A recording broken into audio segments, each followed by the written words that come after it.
Studio baru. Koko di Abrar. Studio baru. Koko di Abrar. Jadi pembahasan kita hari ini kok itu mengenai tentang quarter life crisis. Quarter life crisis ya. Itu biasanya kan di usia-usia berapa? 20 sampai 25. 30 lah. 20 sampai 25 Malin. Bisa 5 jadi. tahun lah. 5 tahun lah. Quarter life crisis. Bingung untuk menentukan Menentukan arah, tujuan tujuan kayak gimana, pada akhirnya tidak disikapi dengan ya udah maju dulu gitu.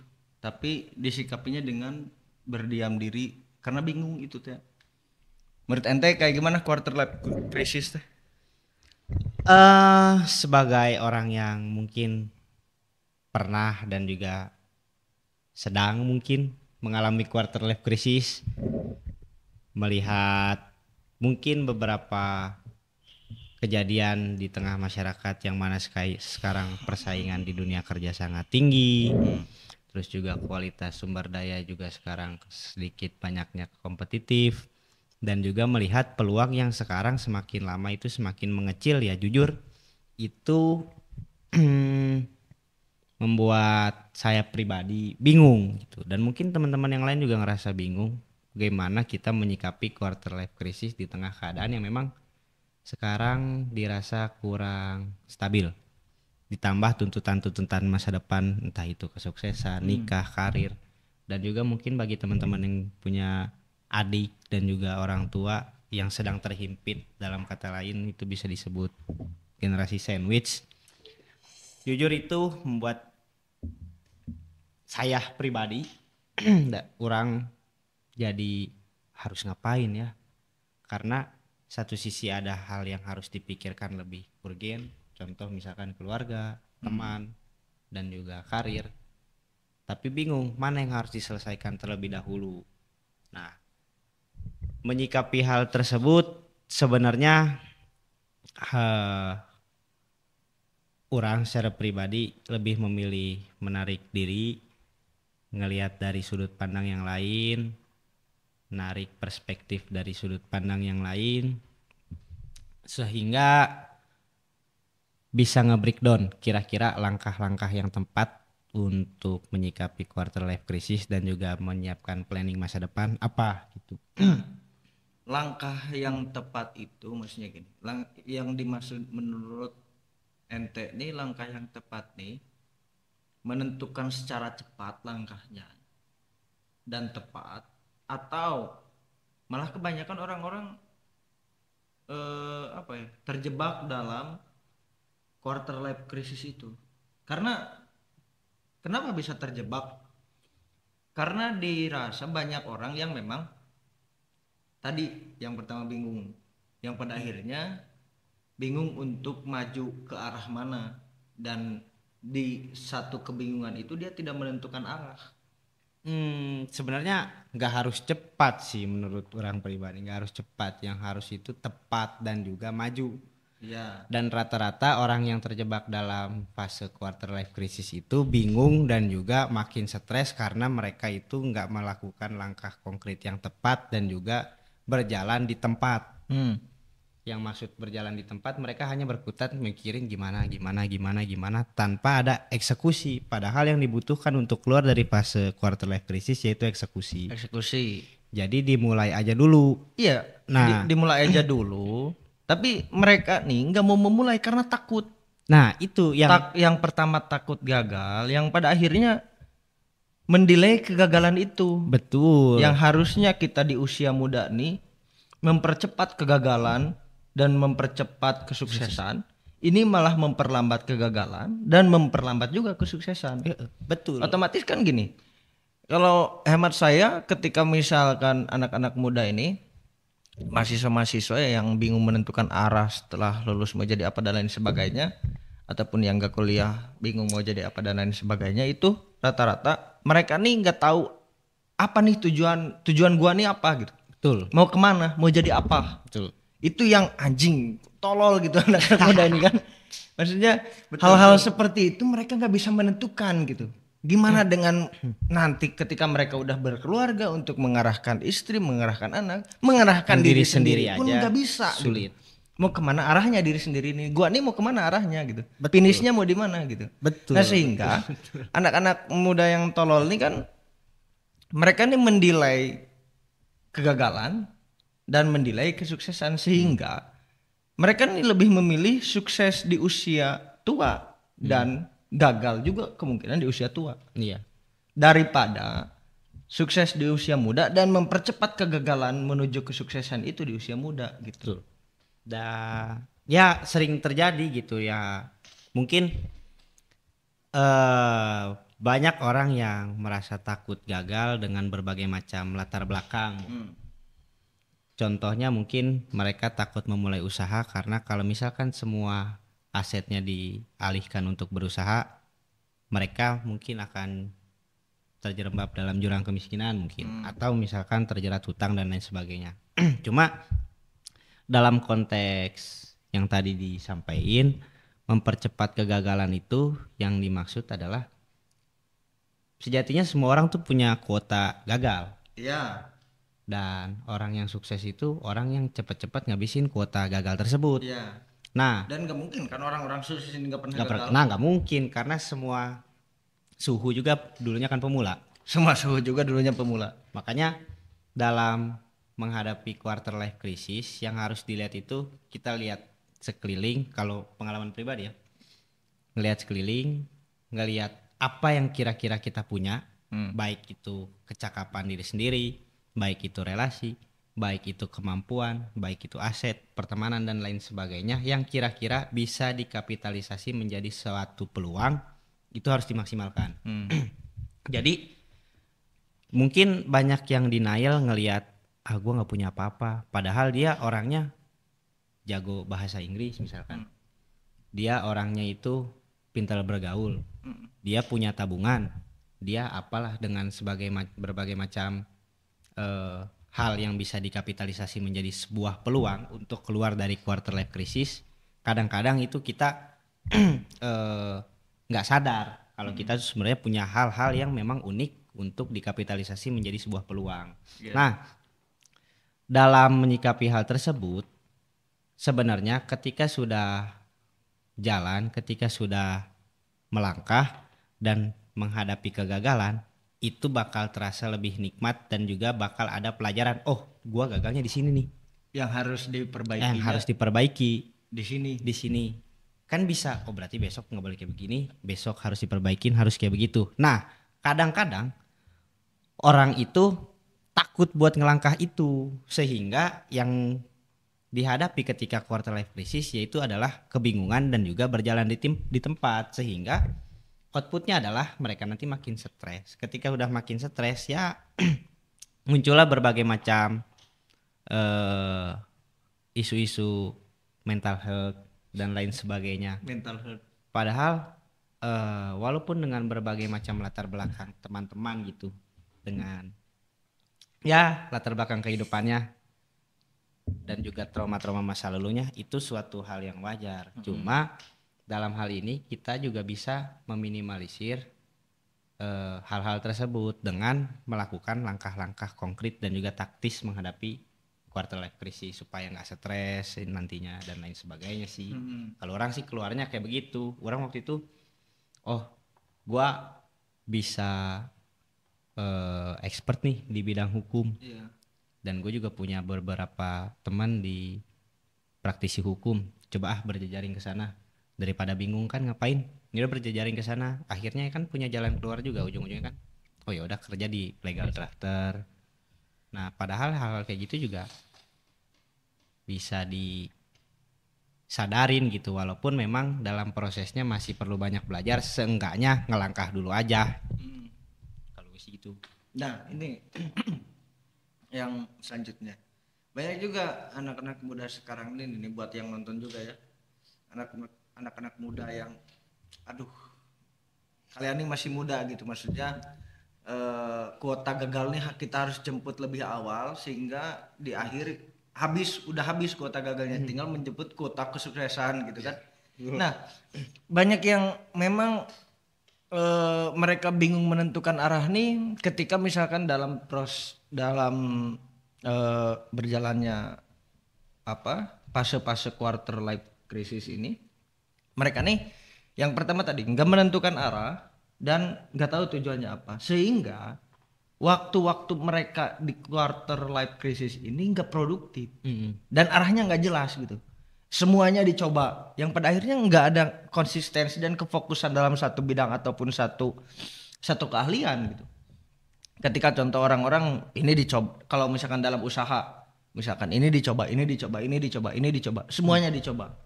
Terus yang mana yang mau fokusin dan yang mau di trail errornya gitu. Kalau misalkan dagang martabak, fokus coba dagang martabak. Sehingga kalau misalkan dagang martabak udah trail errornya udah jalan, udah oke, udah bisa settle, barulah bisa dagang gorengan. Betul. Ini belum juga settle. Udah malah bangkrut, dia udah malah membuka gorengan padahal dia tahu kesalahan ataupun evaluasi kenapa dia bisa bangkrut. Ya. Dan bisa dimulai lagi dari awal untuk jualan martabak lagi. Tapi kadang-kadang mereka ini malah memilih untuk jalan yang lain. Ya. Karena takut, karena kemarin juga gagal. Padahal baru sekali coba. Jadi setiap kegagalan itu orang pribadi yang ngelihatnya bukan suatu pintu atau tembok yang membatasi atau menutup jalan. Ya. Sebenarnya itu bukan pintu penutup jalan menurut orang pribadi kalau kegagalan. Karena di setiap kegagalan itu pasti ada kunci untuk mengevaluasi atau membuka pintu yang menghambat tersebut. Jadi ketika udah lewat pintu ini, dan ya nanti bakal finish di tempat yang kita cita-citakan. Karena benar kata Jet Li juga kan, satu jurus yang dilatih 100 tahun lebih baik daripada 100 jurus yang dilatih dalam 1 hari. Nah, makanya dalam menghadapi quarter life krisis dan juga mungkin krisis ekonomi, minimnya lapangan pekerjaan, kita harus tahu dulu nih value kita di mana dan kita mau fokus apa, dan itu harus sering-sering kita trial error supaya kita expert di bidangnya. Karena kalau kita udah expert, kita nggak perlu mencari uang yang mencari kita kalau kita udah expert gitu sih. Oke, misalkan kayak gitu tadi trial errornya yang terus dicoba, ataupun tadi banyak yang kalau kata Jet Li satu jurus dan yang dilatih 100 tahun lebih baik daripada 100 jurus yang dilatih selama 1 tahun. Kebanyakan genjet atau anak-anak muda dalam fase quarter life crisis ini, dia nggak mencoba satu jurus dan dilatih terus menerus. Dia malah mencoba semua jurus dan dilatihnya cuman beberapa hari, beberapa minggu, beberapa bulan. Tuh yang lagi dimakan dengan tren FOMO mungkin ya. FOMO anjir, tolol emang. FOMO ya. Jadi ngelihat ada orang yang sukses nih dia jadi trader, berangkat trader. Sukses nih dia jadi dokter. Langsung jadi dokter dadakan, tiba-tiba jadi konsultan kesehatan gitu karena ngelihat kesehatan. Karena bingung arahnya, bingung tujuannya, nggak tahu mau jadi apa. Karena nggak dilatih jadi expert. Karena mereka mungkin mengukur atau menghitung hoki kali. Coba-coba aja di sini kali aja hoki betul. Padahal kalau kata Zawin, hoki itu tidak ada. Hoki itu ketika kesempatan atau peluang bertemu dengan pengetahuan. Contoh simpelnya, kita nemu uang 100.000 di jalan. Itu kan kesempatan atau peluang. Ya. Kalau orang gila ngelihat 100.000 di jalan, ODGJ, diambil nggak? Enggak. Karena mereka nggak tahu itu uang. Makanya hoki itu ketika ada peluang bertemu dengan pengetahuan, bertemu dengan ilmunya. Ketika teman-teman dapat satu peluang, walaupun peluang semua orang beda-beda dan juga ada teori prakondisi dan juga cipta kondisi untuk memperbesar peluang tersebut, itu ada. Dan mungkin teman-teman bisa melatih itu dengan berbagai macam kegiatan-kegiatan. Nah, cuma dalam starting pertamanya, baik titik nolnya teman-teman itu kan semuanya berbeda. Dan juga peluang tiap orang kan beda-beda. Cuma yang harus dipersiapkan bukan kalian menunggu peluangnya, tapi mempersiapkan bagaimana caranya ketika ada peluang itu kita bisa memanfaatkan dengan semaksimal mungkin. Contoh, ada peluang beasiswa misal. Enggak, salah satu contohnya mereka nih punya pengetahuan, contoh. Mereka kuliah misalkan, kalau yang kuliah atau kalau yang SMK, mereka nih kuliah misalkan di jurusan hukum, otomatis kan secara nggak langsung pengetahuannya di Di hukum. hukum. Harusnya di track pengetahuan ini di jalur hukum. Sehingga ketika ada hoki ataupun tadi ada apa? Peluang. Peluang itu di jalur hukum gitu. Dia nih tahu pengetahuan tentang hukum. Nggak mungkin terus karena hokinya misalkan di pendidikan atau apa, dia di jalur hukum, dia tiba-tiba hokinya di jalur pendidikan misalkan. Yang nggak sesuai dengan pengetahuan dan Iya. ilmunya. Mau dipakai apa meskipun hokinya di pendidikan gitu. Mau dipakai apa? Karena mereka ini nggak tahu cara menggunakan dan cara memanfaatkan peluangnya. Betul. Dan hal-hal tersebut banyak diharap karena arus globalisasi juga sekarang menciptakan tren FOMO, terus juga era post truth atau pasca kebenaran. Jadi orang-orang yang memang tidak punya ekspertasi, ya balik lagi ekspertasi di satu bidang, itu sekarang bisa mengomentari dan juga bisa merasa seakan-akan lebih expert daripada yang memang sudah tekun di salah satu bidang. Dan hal tersebut juga sebenarnya menjadi konsekuensi globalisasi. Dan hal tersebut juga yang harus teman-teman sadari bahwasanya di tengah samanya kesempatan, di tengah setaranya semua kesempatan dan peluang dengan arus teknologi dan globalisasi di media sosial, teman-teman harus punya pembeda, dan pembeda itulah yang menjadikan teman-teman punya value lebih menghadapi quarter life crisis. Dan cara menambah nilainya kan ya tadi udah disampaikan juga oleh Bang Fahris bahwasanya peluang-peluang tersebut yang harus dipersiapkan ini ya tadi apa yang teman-teman punya, trial errornya berapa kali, dan juga ketekunan dan konsistensinya, sehingga ketika ada peluang nanti teman-teman bisa keluar dengan cepat lah dalam menghadapi quarter life crisis. Ya itu, kita punya kemampuan dan punya ilmu di bidang hukum, tiba-tiba ada peluang dan satu orang yang tiba-tiba datang ngasih sekolah, bisa nggak pakainya? Ngajar ya itu gimana? Iya.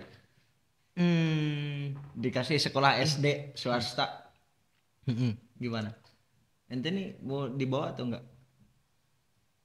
Untuk realistisme mungkin dibawa, cuma ya pasti dalam perjalanannya itu pasti harus mengulang dan juga memulai apa yang udah dilakukan oleh teman-teman dari sarjana pendidikan, trial error beberapa kali, manajemen pendidikan seperti apa dan lain sebagainya.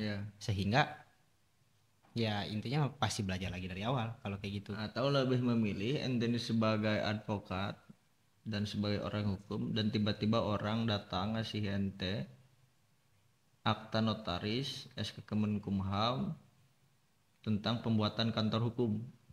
Mendingan itu. Mendingan itu. Karena apa? Karena tahu cara pakainya. Karena saya sarjana hukum gitu. Dan gak perlu mengulang lagi dari nol gitu dalam nggunain apa yang udah jadi peluangnya tuh, nggak perlu mulai lagi dari nol buat belajar. Iya. Dan itu hal-hal yang kadang-kadang oleh teman-teman itu termasuk sempat saya pribadi juga nggak sadar gitu semuanya peluang diambil gitu. Sedangkan saya juga nggak tahu gimana cara memaksimalkan peluang tersebut, sehingga ujung-ujungnya yang ngerasa sebenarnya ini bukan peluang, sia-sia juga gue memaksimal ngambil hal ini gitu. Contohnya iya nggak kepake tuh. Jadi nggak kepake, padahal kalau misalkan peluang ini diambil oleh orang yang tepat bakal lebih maksimal karena orang tidak punya kemampuan lebih untuk memaksimalkan peluang tersebut dan pengetahuan lebih, sehingga ya hasilnya juga bisa dibilang sia-sia. Makanya buat teman-teman persiapkan dirinya dan juga fokus apa yang jadi tujuannya, arahnya kemana, supaya ketika ada peluang bisa dimaksimalin gitu. Tapi menurut orang memang benar. Terus buat mahasiswa-mahasiswa atau anak-anak muda di usia 19-20 intinya harus sekarang nih kalian ya, para genjet-genjet mungkin ya, para genjet-genjet yang memang belum tahu tujuan kalian mau kemana, arah kalian mau kemana, cita-cita kalian mau jadi apa, selanjutnya harus jadi apa, mau kayak gimana, belum tahu, mulai cari tahu sebenarnya gua nih, Mau kita nih, aku nih, saya nih mengerjakan hal seperti ini untuk apa? Untuk jadi apa ke depannya? Jadi dirumuskan dulu dari sekarang. Kalian nih mau jadi apa? Tujuannya mau kemana? Mau kayak gimana? Barulah dari penentuan finish tersebut kita rangkailah jalurnya dari mulai start. Ya. Dari garis start kita rangkai jalurnya harus kemana untuk mencapai tujuan tersebut. Betul. Itu mungkin ya. Betul. Jadi ini goalsnya, baru di breakdown cara-caranya dari mulai startnya sampai ke finishnya kira-kira kayak gimana. Iya.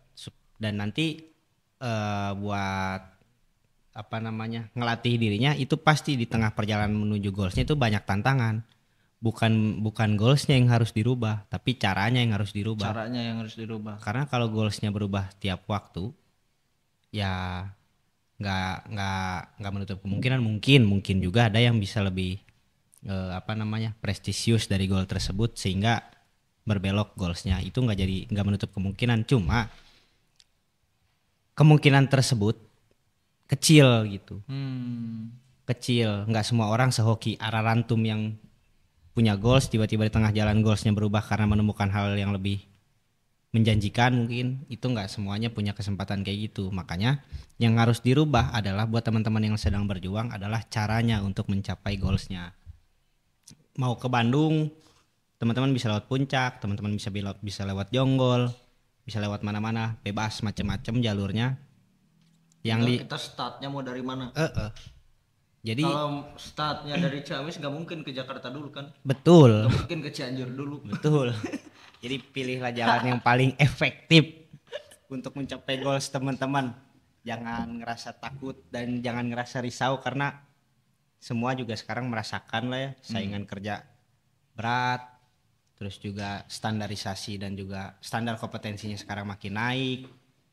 Itu menjadi tantangan lah. Nah itu catat nih sekali lagi, catat tadi apa yang kita berdua omongin. Masalahnya kalau nggak dicatat ya kalian juga yang bakal nyesel. Lihat aja di tahun 2030 kalian ini udah jadi apa kalau misalkan nggak nyatet obrolan kita, misalkan. Karena memang Kamu dengar obrolan kita. pepatah Arab kan bilang juga al ilmu soidun wal kitabatu koiduhu koyit syudaka bil hibalil wasikoh. Jadi ilmu itu ibarat hewan buruan, Bang, katanya. Nah hewan buruan ini bakal kabur kalau nggak diikat.